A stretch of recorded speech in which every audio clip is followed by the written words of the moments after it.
இன்றைய வேத ஆராய்ச்சி வேளையிலே பங்கு பெற வருகை தந்திருக்கும் உங்கள் அனைவரையும் தூய மத்தேயு தமிழாலய சார்பிலே வாழ்த்துகிறேன், வரவேற்கிறேன்.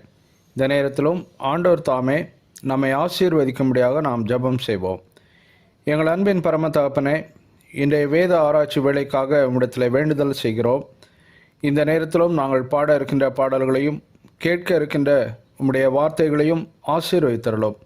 இன்றும் உம்முடைய செய்தியை எங்கள் மத்தியிலே பகிர்ந்து கொள்ள இருக்கின்ற உம்முடைய தாசரை மறைத்து உம்மை வெளிப்படுத்தியுள்ளோம்.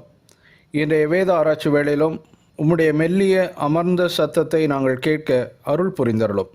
இப்போதும் இதில் பங்கு பெறுகின்ற ஒவ்வொருவரையும் நீர் ஆசீர்வதித்தருளும். எங்களை உம்முடைய திரு சமூகத்தில் அர்ப்பணம் செய்கிறோம். எங்களை ஆண்டு கொண்டு ஆளுகை செய்து வழி நடத்தியறலும். இயேசுவின் மூலம் வேண்டிக் கொள்கிறோம் எங்கள் நல்ல பிதாவே, ஆமேன். தேவனுடைய நாமத்திற்கு மகிமை உண்டாக. இந்த வேத ஆராய்ச்சி வேலைக்கு ஆரம்பமாக நாம் யாவரும் கிறிஸ்தவ ஆராதனை கீதங்களிலே 61வது பாடலை பாடுவோம். பாடலெண் 61.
பதினாயிரங்களில்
இப்போதும் வேத பாடம் வாசிக்கப்படும்.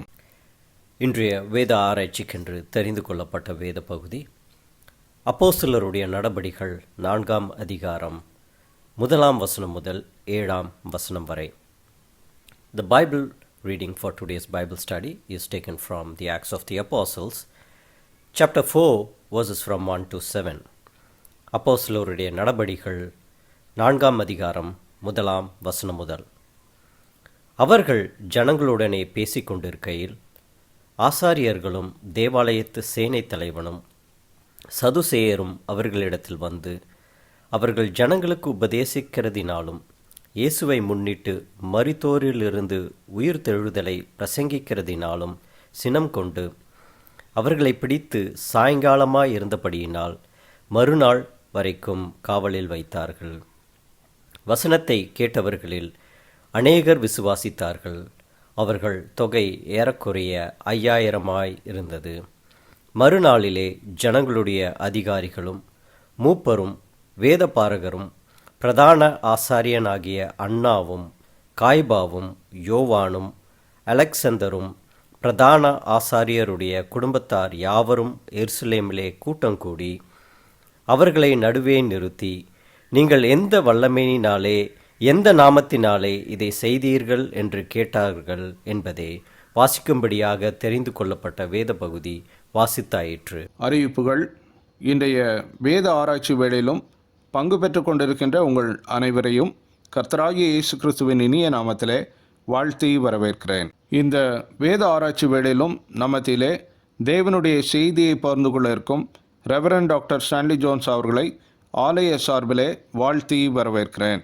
அவர்கள் பூனாவில் இயங்கி வரும் யூபிஎஸ்லே நியூ டெஸ்டமென்ட் டிபார்ட்மெண்ட்டிலே ப்ரொஃபஸராக இருந்து தேவனுடைய ஊழியங்களை செய்து வருகிறார்கள். திரும்பவும் தேவனுடைய நாமத்திற்கு மகிமை உண்டாக நாம் யாவரும் கிறிஸ்தவ ஆராதனை கீதங்களிலே 94வது பாடலை பாடுவோம்.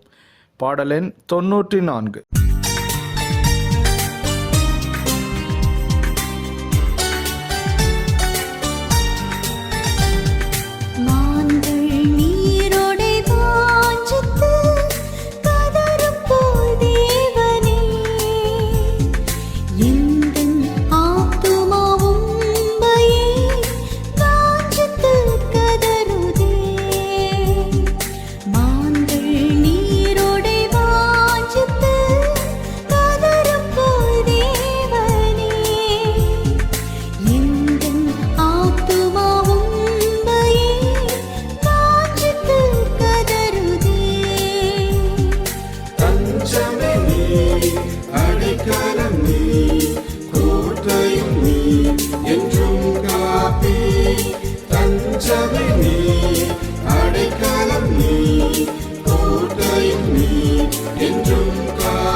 தீவன் மேல் ஆத்துமாவே தாகமாயிரு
நாங்கள் நீரோடை வாஞ்சித்து கதறும் தேவனே,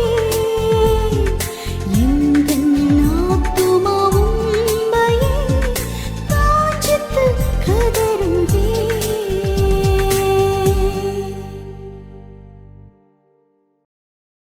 இப்போதும் ரெவரண்ட் டாக்டர் ஸ்டான்லி ஜோன்ஸ் அவர்கள் நம்ம மத்தியிலே தேவனுடைய வார்த்தைகளை பகிர்ந்து கொள்வார்கள். கிறிஸ்துவுக்குள் அன்பானவர்களே, ஆண்டவரும் இரட்சகருமாகிய இயேசு கிறிஸ்துவின் இனிய நாமத்தில் உங்கள் அனைவருக்கும் என் அன்பின் வாழ்த்துக்களை தெரிவித்துக் கொள்கிறேன்.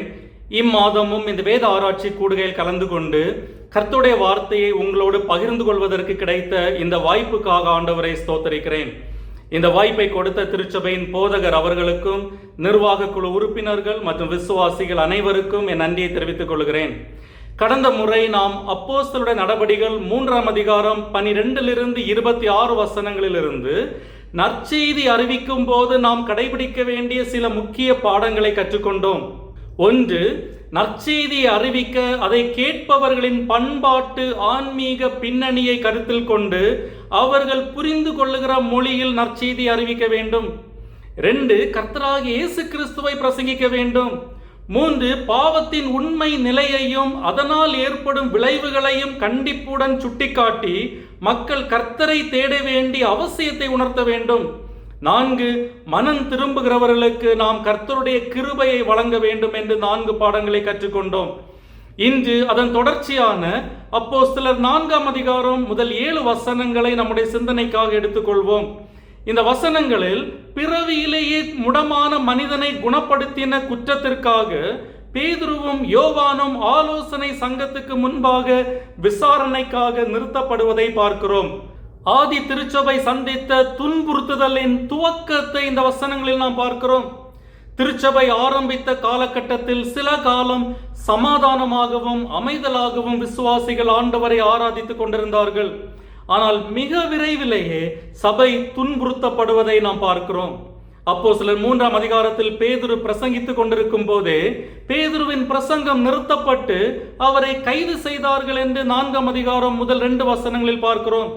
அமைதியாய் ஆண்டவரை ஆராதித்துக் கொண்டிருந்த விசுவாசிகள் முதன் முறையாக கிறிஸ்தவ எதிர்ப்பாளர்களின் எதிர்ப்பை சந்திக்கிறார்கள். இந்த முதல் எதிர்ப்பு புறஜாதிகளிடத்திலிருந்தோ அல்லது ரோமா அதிகாரிகளிடத்திலிருந்தோ வரவில்லை, தங்கள் சொந்த ஜனமான யூத தலைவரிடத்திலிருந்து வந்தது. அப்போஸ்தலர் 4ஆம் அதிகாரத்தில் பேதுருவும் யோவானும் ஆதி விசுவாசிகளும் இந்த எதிர்ப்பை எப்படி கையாண்டார்கள், எப்படி சமாளித்தார்கள் என்று பார்க்கிறோம். கிறிஸ்துவின் விசுவாசத்திற்காக நாம் தண்டிக்கப்படும் போது அல்லது துன்புறுத்தப்படும் போது நாம் எப்படி நடந்து கொள்ள வேண்டும், எப்படி பதில் செய்ய வேண்டும் என்று இந்த அதிகாரத்தில் நாம் கற்றுக்கொள்கிறோம். எதிர்ப்புகள் துன்பங்களின் மத்தியில் நாம் எப்படி ஆண்டவருக்கு ஊழியம் செய்ய முடியும் என்று கற்றுக்கொள்ள இதில் நிறைய பாடங்கள் இருக்கிறது. அதில் 3 முக்கியமான பாடங்களை இன்று கற்றுக்கொள்வோம். ஒன்று, நாம் கற்றுக்கொள்ளுகிற முதல் பாடம், நாம் துன்புறுத்தப்படும் போது அதிர்ச்சி அடையக்கூடாது, ஆச்சரியப்படக்கூடாது. Do not be surprised when you are persecuted. 1-3 வசனங்கள், 1-3 வசனங்களை நான் உங்களுக்கு வாசிக்கிறேன். அவர்கள் ஜனங்களுடனே பேசிக் கொண்டிருக்கையில் ஆசாரியர்களும் தேவாலயத்து சேனை தலைவனும் சதுசேயரும் அவர்களிடத்தில் வந்து அவர்கள் ஜனங்களுக்கு உபதேசிக்கிறதினாலும் இயேசுவை முன்னிட்டு மரித்தோரிலிருந்து உயிர்த்தெழுதலை பிரசங்கிக்கிறதினாலும் சினம் கொண்டு அவர்களை பிடித்து சாயங்காலமாயிருந்தபடியினால் மறுநாள் வரைக்கும் காவலில் வைத்தார்கள். அப்போஸ்தலர் நடபடிகளில் நமக்கு சொல்லப்பட்ட விசுவாசத்திற்கான முதல் எதிர்ப்பு இது. இந்த எதிர்ப்பு யூதர்களின் ஒரு பிரிவான சதுசேயரிடத்திலிருந்தும் அவர்களை சார்ந்தவரிடத்திலிருந்தும் வந்தது. சதுசேயர்கள் யார், அவர்கள் ஏன் அப்போஸ்தலர்களின் பிரசங்கத்தை எதிர்த்தார்கள் என்று இந்த பாடத்தின் பின்னால் பார்ப்போம். ஆனால் இங்கு நமக்கு இருக்கிற பாடம், இந்த திடீர் எதிர்ப்பு நமக்கு ஆச்சரியமாக இருக்கக்கூடாது. காரணம், துன்புறுத்தல் வரப்போகிறது என்று இயேசு சீஷர்களுக்கு முன்கூட்டியே எச்சரித்திருந்தார். தேவகுமாரனாகிய இயேசுவையும் அவருடைய போதனைகளையுமே மக்கள் நிராகரித்தால் அப்போஸ்தலர்களின் போதனைகளை மக்கள் நிராகரிக்க மாட்டார்களா? இயேசு சொன்னது போல, பச்சை மரத்துக்கு இவைகளை செய்தால் பட்ட மரத்துக்கு என்ன செய்ய மாட்டார்கள்? வீட்டஜமானையே பெல்சபூல் என்று சொன்னார்களானால் அவன் வீட்டாரை அப்படி சொல்வது அதிக நிச்சயம் அல்லவா? இயேசு சீஷர்களிடம், என் நாமத்து நிமித்தம் அவர்கள் உங்களை பிடித்து ஜெப ஆலயங்களுக்கும் சிறைச்சாலைகளுக்கும் ஒப்புக் கொடுத்து உங்களை இழுத்து துன்பப்படுத்துவார்கள், என் நாமத்து நிமித்தம் எல்லாராலும் பகைக்கப்படுவீர்கள் என்று எச்சரித்தார். குறிப்பாக யோவான் 15ஆம் அதிகாரம் 18-20 வசனங்களில் இயேசு சீஷர்களிடத்தில், உலகம் உங்களை பகைத்தால் அது உங்களை பகைக்கிறதற்கு முன்னே என்னை பகைத்ததென்று அறியுங்கள். நீங்கள் உலகத்தாராய் இருந்தால் உலகம் தன்னுடையதை சிநேகித்திருக்கும். நீங்கள் உலகத்தாராய் இராதபடியினாலும் நான் உங்களை உலகத்திலிருந்து தெரிந்து கொண்டபடியினாலும் உலகம் உங்களை பகைக்கிறது. ஊழியக்காரன் தன் எஜமானிலும் பெரியவன் அல்லவென்று நான் உங்களுக்கு சொன்ன வார்த்தையை நினைத்துக் கொள்ளுங்கள். அவர்கள் என்னை துன்பப்படுத்தினதுண்டானால் உங்களையும் துன்பப்படுத்துவார்கள் என்று ஏற்கனவே எச்சரித்திருக்கிறார். இதையே பவுலும் தன்னுடைய நிருபங்களை நினைவுபடுத்துகிறார்.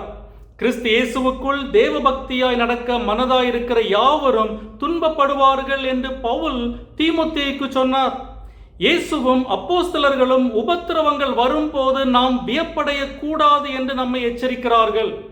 சரி, யாரிடத்திலிருந்து இந்த முதல் உபத்திரவம் வந்தது? 1ஆம் வசனம், ஆசாரியர்களும் தேவாலயத்து சேனை தலைவரும் சதுசேயரும் இந்த கிறிஸ்தவ எதிர்ப்பு குழுவில் இருந்தார்கள் என்று பார்க்கிறோம். இவர்கள் எருசலேமில் இருந்த மார்க்க, அரசியல் மற்றும் சமுதாய தலைவர்கள், எருசலேம் பட்டணத்தின் அதிகாரத்துவ பிரதிநிதிகள். அவர்கள்தான் முதலில் விசுவாசிகளை எதிர்த்தார்கள். இந்த ஆசாரியர்கள் என்பது யார் என்று நமக்கு தெரியும். இதே அதிகாரம் 23ஆம் வசனத்தில், பிரதான ஆசாரியர்களும் மூப்பர்களும் எங்களை துன்பப்படுத்தினார்கள் என்று பேதுரு பன்மையில் சொல்லுகிறார். இதிலிருந்து ஆசாரியர்கள் பலர் இந்த கூட்டத்தில் இருந்தார்கள் என்று தெரிகிறது. அதாவது பிரதான ஆசாரியர்களும் தேவாலயத்தில் பணிவிடை செய்கிற மற்ற ஆசாரியர்களும் இந்த எதிர்ப்பு குழுவில் இருந்திருக்க வேண்டும். அதே போல தேவாலயத்து சேனை தலைவன் என்பது தேவாலய பாதுகாப்பிற்கு பொறுப்பான நபர். பிரதான ஆசாரியனுக்கு அடுத்த நிலை அதிகாரத்தில் இருந்தவன் இந்த தேவாலயத்து சேனை தலைவன். இங்கு 3வது குறிப்பிடப்படுவது சதுசேயர்கள். இவர்கள் மத ரீதியாகவும் அரசியல் ரீதியாகவும் அதிகாரம் பெற்ற ஒரு பிரிவினர்.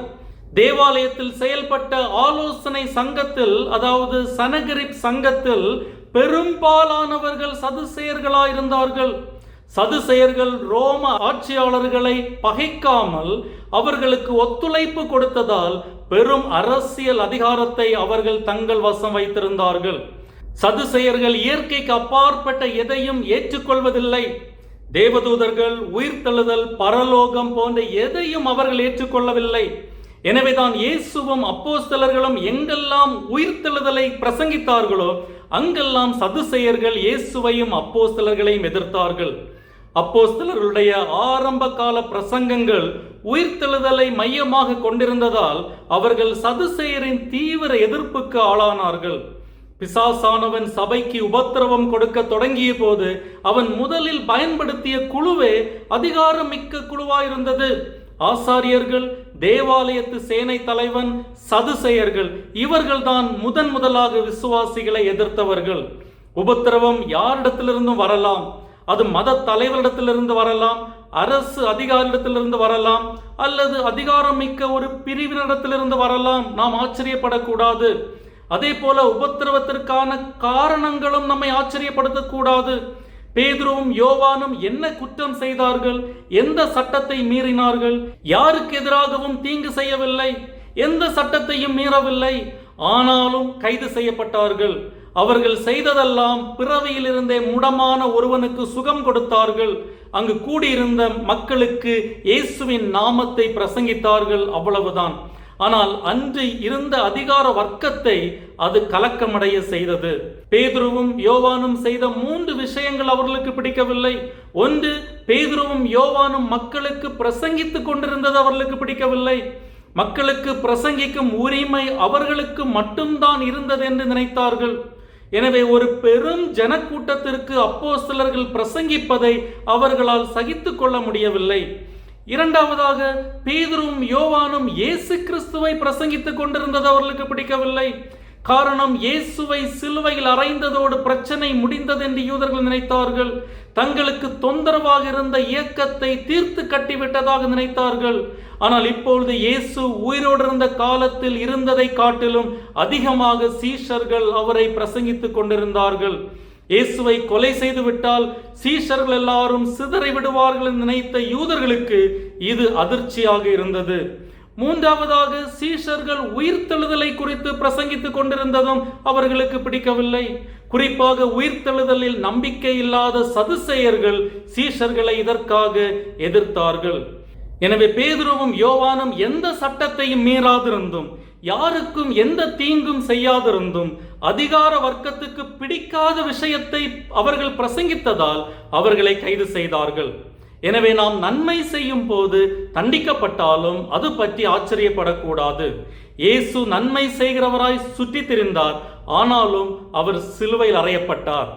நாம் நற்சாட்சி உள்ளவர்களாய் கர்த்தருடைய வசனத்தை பிரசங்கிக்கும் போது சாத்தானால் அதை சகிக்க முடியாது.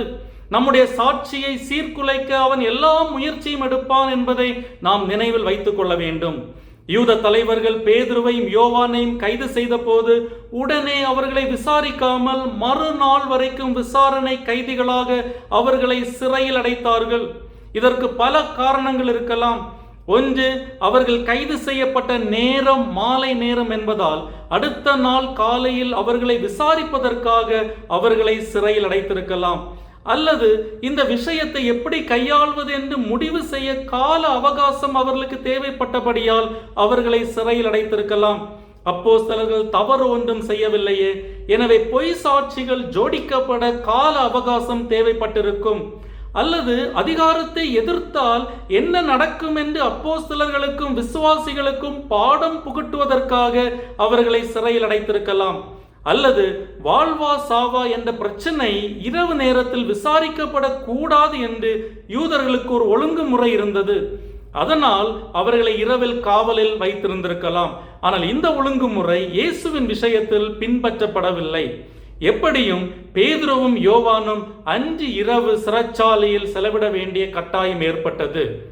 இரண்டாவதாக, இந்த வசனங்களில் நாம் கற்றுக்கொள்ளும் பாடம், விசுவாசத்திற்காக துன்புறுத்தப்படும் போது நாம் நம்பிக்கை இழந்துவிடக்கூடாது. We should not give up hope when persecuted. நாம் நம்பிக்கை இழந்து விடக்கூடாது. 4-7 வசனங்கள், 4-7 வசனங்களை நான் உங்களுக்கு வாசிக்கிறேன். வசனத்தை கேட்டவர்களில் அநேகர் விசுவாசித்தார்கள். அவர்கள் தொகை ஏறக்குறைய 5000 இருந்தது.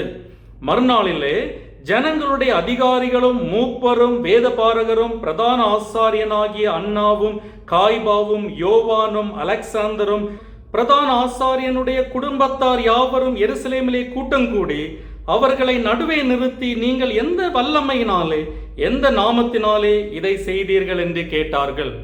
நாம் விசுவாசத்திற்காக துன்புறுத்தப்படும் போது சில நேரங்களில் தைரியம் இழந்து விடுகிறோம் அல்லது நம்பிக்கை இழந்து விடுகிறோம். ஊழியத்தின் தோல்வியாக எதிர்ப்பை பார்க்கிறோம். ஆனால் பேதுருவின் பிரசங்கத்தின் விளைவாக என்ன நடந்தது என்று நமக்கு தெரியும். 4ஆம் வசனம், வசனத்தை கேட்டவர்களில் அநேகர் விசுவாசித்தார்கள். அவர்கள் தொகை ஏறக்குறைய 5000 இருந்தது என்று சொல்லுகிறது. இந்த 5000 பேரும் பேதுருவும் யோவானும் கைது செய்யப்பட்டதை கட்டாயம் பார்த்திருந்திருப்பார்கள் அல்லது கேள்விப்பட்டிருப்பார்கள். ஆனால் அது அவர்கள் கிறிஸ்துவை விசுவாசிப்பதை தடுத்து நிறுத்தவில்லை. வசனத்தை பிரசங்கித்தவர்கள் சிறையில் அடைக்கப்பட்டார்கள். ஆனால் வசனத்தை அவர்களால் சிறையில் அடைக்க முடியவில்லை. வசனம் வளர்ந்து பெருகிற்று. எந்த எதிர்ப்பும் இல்லாத அப்போஸ்தலர் 2ஆம் அதிகாரத்தில் பெந்தேகோஸ்தே நாளன்று பேதுரு பண்ணின பிரசங்கத்தின் விளைவாக ஆண்டவரை ஏற்றுக்கொண்டவர்களை விட எதிர்ப்பு இருந்தபோது ஆண்டவரை ஏற்றுக்கொண்டவர்கள் அதிகம். சபையை அழிக்க சாத்தான் எடுத்த ஒவ்வொரு முயற்சியும் சபை வளருவதற்கே காரணமாயிற்று. அடுத்த நாள் காலையில் அப்போஸ்தலர்களுக்கு எதிராக நடவடிக்கை எடுக்க ஒரு அதிகாரம் மிக்க குழு முழு மூச்சில் செயல்பட தொடங்கியது. 5-6 வசனங்களில் நாம் பார்க்கிறோம். மறுநாளில் ஜனங்களுடைய அதிகாரிகளும் மூப்பரும் வேதபாரகரும் பிரதான ஆசாரியனாகிய அன்னாவும் காய்பாவும் யோவானும் அலெக்சாந்தரும் பிரதான ஆசாரியனுடைய குடும்பத்தார் யாவரும் எருசலேமிலே கூட்டம் கூடினார்கள் என்று பார்க்கிறோம்.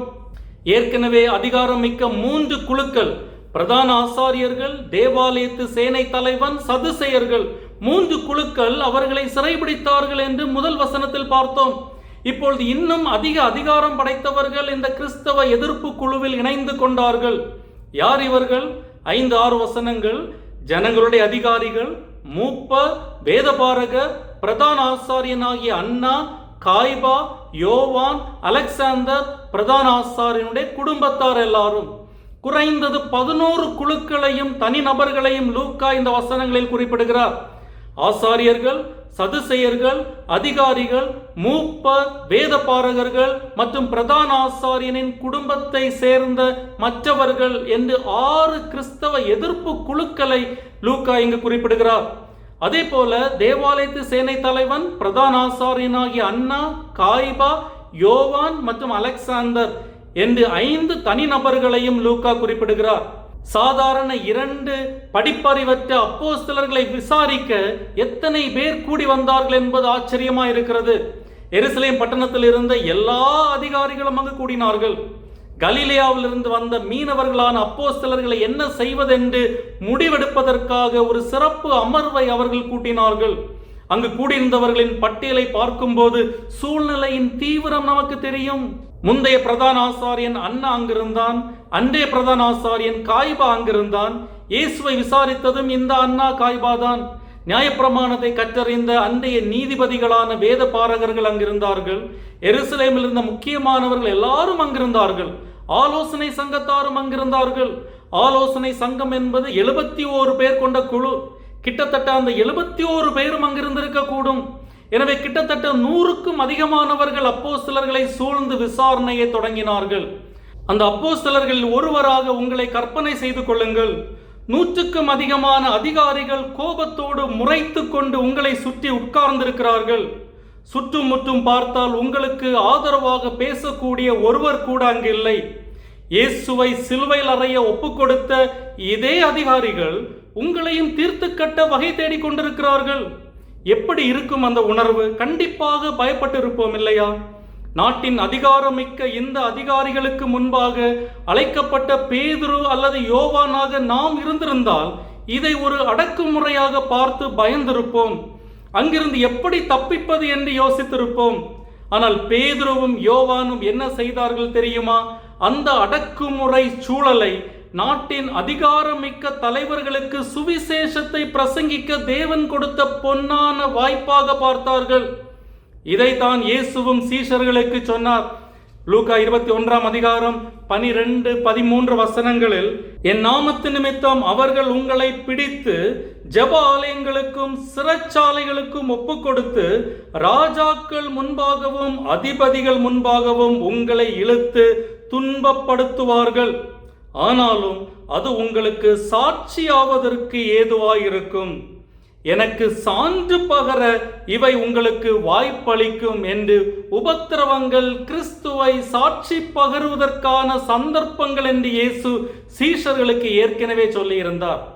அப்படி சாட்சி பகருவதற்கு ஒரு வாய்ப்பாக இந்த சூழலை அப்போஸ்தலர்கள் பயன்படுத்தினார்கள். பேதுருவும் யோவானும் ஆலோசனை சங்கத்தாருக்கும் அதிகாரிகளுக்கும் ஆண்டவருடைய வசனத்தை பிரசங்கிக்க இதைவிட சிறந்த வாய்ப்பு கிடைத்திருக்காது. இவர்கள் என்ன முயற்சி எடுத்திருந்தாலும், என்ன விளம்பரம் செய்திருந்தாலும் இத்தனை அதிகாரிகளையும் ஒரே இடத்தில் கூட்டியிருக்க முடியாது. ஆலோசனை சங்கத்தாருக்கு முன்பாக சாட்சி பகருவதற்கு அவர்களுக்கு இருந்த ஒரே வழி சங்கிலிகளால் கட்டப்பட்டு சிறை கைதியாக செல்வதுதான் என்பது பேதுருவுக்கும் யோவானுக்கும் தெரியும். எனவே அந்த கூட்டத்தை பார்த்து பயப்படுவதற்கு பதிலாக அதை தேவன் கொடுத்த ஒரு பொன்னான வாய்ப்பாக பார்த்தார்கள். அப்போஸ்தலர் நடபடிகள் புத்தகத்தை நாம் படிக்கும்போது அதில் நாம் கவனிக்கிற ஒரு முக்கியமான விஷயம், விசுவாசிகளும் அப்போஸ்தலர்களும் எப்போதெல்லாம் விசாரணைக்காக அழைத்து செல்லப்பட்டார்களோ அப்போதெல்லாம் அவர்கள் தங்களை தற்காத்து கொள்ள அந்த வாய்ப்பை ஒருபோதும் பயன்படுத்தவில்லை. மாறாக இயேசுவை பற்றி அறிவிக்க அந்த வாய்ப்புகளை பயன்படுத்தினார்கள். சாத்தான் நமக்கு கடினமான நேரத்தை தரும்போது நாம் நம்முடைய கண்களை திறந்து வைத்திருந்தால் அது இதற்கு முன் எப்போதும் பெற்றிராத ஒரு வாய்ப்பை நாம் காண்போம். எனவே சோதனைகள் வரும்போது நாம் நம்பிக்கை இழந்து விடக்கூடாது. மூன்றாவதாக, விசுவாசத்திற்காக துன்புறுத்தப்படும் போது நாம் சாத்தானின் சட்டங்களின்படி செயல்படக்கூடாது. சாத்தானுடைய தந்திர வலையில் சிக்கிவிடாமல் பார்த்து கொள்ள வேண்டும். Do not fall into Satan's trap when persecuted. 5-8 வசனங்கள், 5-8 வசனங்களை நான் உங்களுக்கு வாசிக்கிறேன். மறுநாளிலே ஜனங்களுடைய அதிகாரிகளும் மூப்பரும் வேத பாரகரும் பிரதான ஆசாரியனாகிய அன்னாவும் காய்பாவும் யோவானும் அலெக்சாந்தரும் பிரதான ஆசாரியனுடைய குடும்பத்தார் யாவரும் எருசலேமிலே கூட்டங்கூடி அவர்களை நடுவே நிறுத்தி, நீங்கள் எந்த வல்லமையினாலே எந்த நாமத்தினாலே இதை செய்தீர்கள் என்று கேட்டார்கள். அப்பொழுது பேதுரு பரிசுத்தாவியினாலே நிறைந்து அவர்களை நோக்கி, ஜனத்தின் அதிகாரிகளே, இஸ்ரவேலின் மூப்பர்களே என்று ஆண்டவருடைய வார்த்தையை அவர்களுக்கு பிரசங்கிக்க ஆரம்பிக்கிறார். முறைப்படி என்ன நடந்தது என்று விசாரிப்பதற்கு பதிலாக ஒரு சிக்கலான கேள்வியோடு விசாரணை தொடங்குகிறார்கள். நீங்கள் எந்த வல்லமையினாலே எந்த நாமத்தினாலே இதை செய்தீர்கள் என்ற கேள்வியோடு விசாரணை தொடங்கினார்கள். இது ஒரு தெளிவற்ற கேள்வி. அப்போஸ்தலர்களை சிக்கலில் மாட்ட வைக்க வேண்டும் என்ற நோக்கத்தில் கேட்கப்பட்ட கேள்வி என்பது பேதுருவுக்கும் யோவானுக்கும் தெரியும். எந்த நாமத்தினாலே இதை செய்தீர்கள் என்ற கேள்வியில் இதை என்பது எதை குறிக்கிறது? அவர்கள் செய்த அற்புதத்தையா, அல்லது பேதுருடைய பிரசங்கத்தையா, அல்லது வேறு எதையாவது குறிக்கிறதா? தெரியாது. சதுசேயர்கள் அப்போஸ்தலர்கள் இயேசுவை முன்னிட்டு மரித்தோரிலிருந்து உயிர்த்தெழுதலை பிரசங்கிக்கிறதினால் சினம் கொண்டார்கள் என்று 2ஆம் வசனத்தில் சொல்லப்பட்டாலும், பேதுருவும் யோவானும் தவறான உபதேசத்தை போதித்தார்கள் என்று அவர்களால் குற்றம் சாட்ட முடியாதிருந்தது. காரணம், சரீர உயிர்த்தெழுதலை பரிசேயர்கள் விசுவாசித்தார்கள். ஆலோசனை சங்கத்தில் சில பரிசேயர்களும் உறுப்பினர்களாயிருந்தார்கள். எனவே நேரடியாக நீங்கள் ஏன் உயிர்த்தெழுதலை பிரசங்கித்தீர்கள் என்று கேட்க முடியாது. அப்படி கேட்டால் அது சதுசேயருக்கும் பரிசேயருக்கும் இடையில் பிரச்சனை உண்டாக்கும்.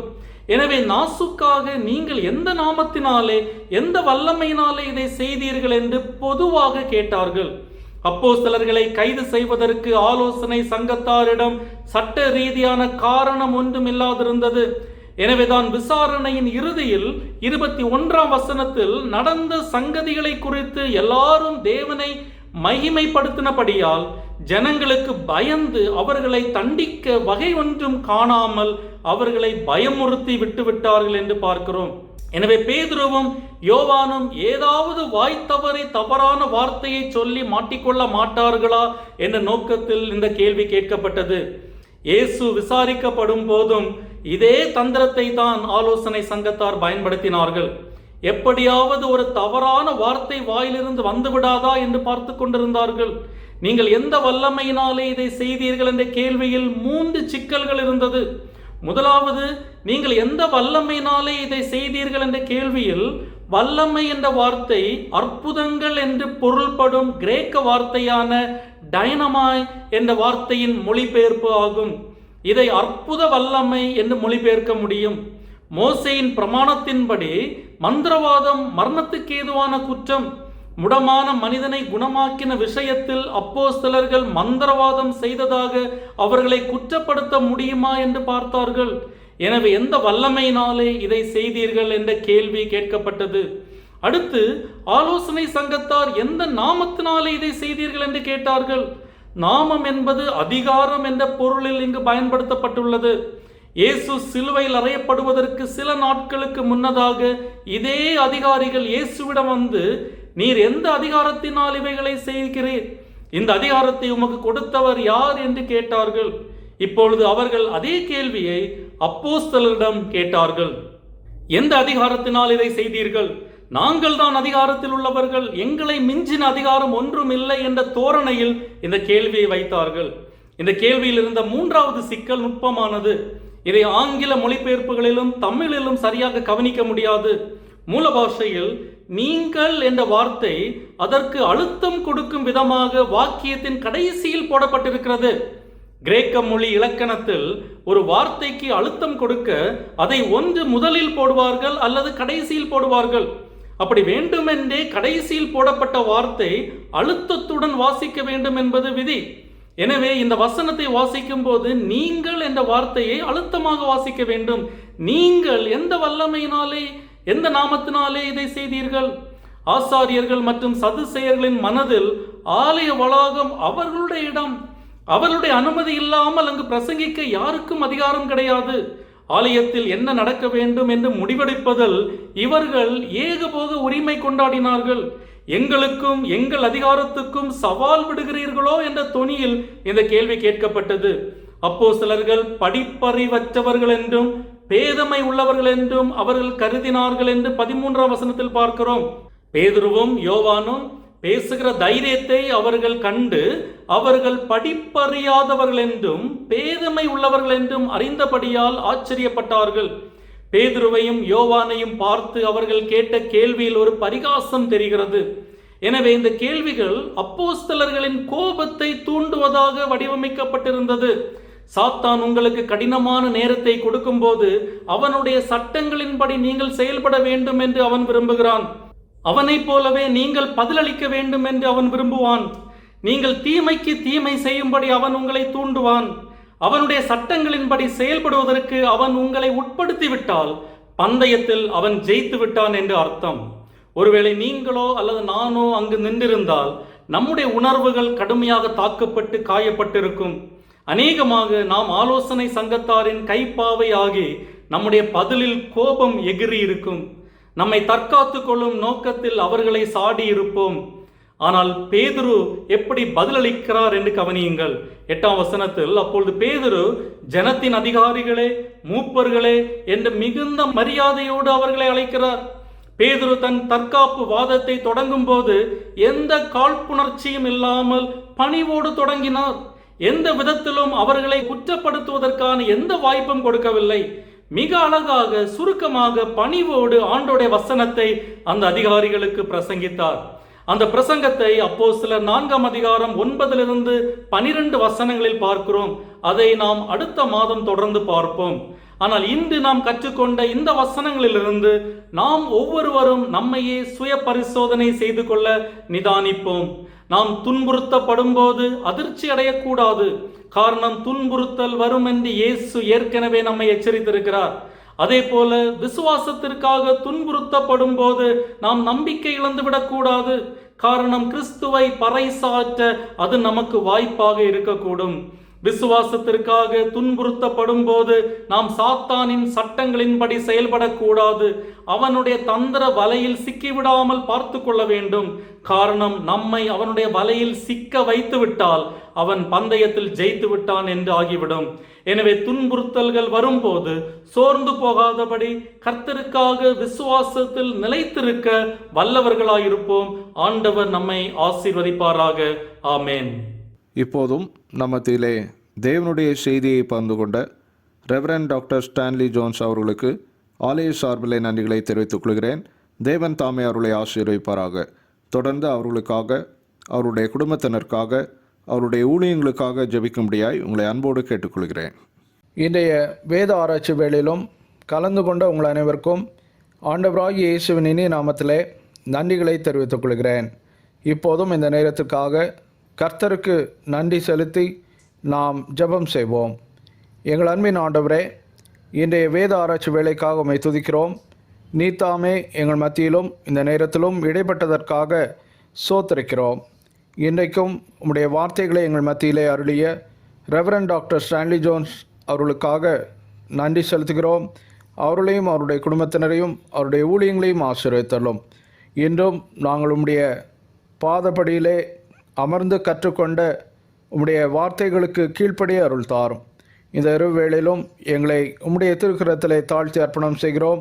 எல்லா தீமைகளுக்கும் மோசங்களுக்கும் விலக்கி எங்களை காத்து கொண்டறலும். இரட்சகர் இயேசுவின் மூலம் ஜெபம் செய்கிறோம் எங்கள் நல்ல பிதாவே. ஆமேன். நம்முடைய கர்த்தராகிய இயேசு கிறிஸ்துவினுடைய கிருபையும் தேவனுடைய அன்பும் பரிசுத்த ஆவியினுடைய ஐக்கியமும் நம் அனைவரோடும் கூட எப்போதைக்கும் இருப்பதாக. ஆமேன்.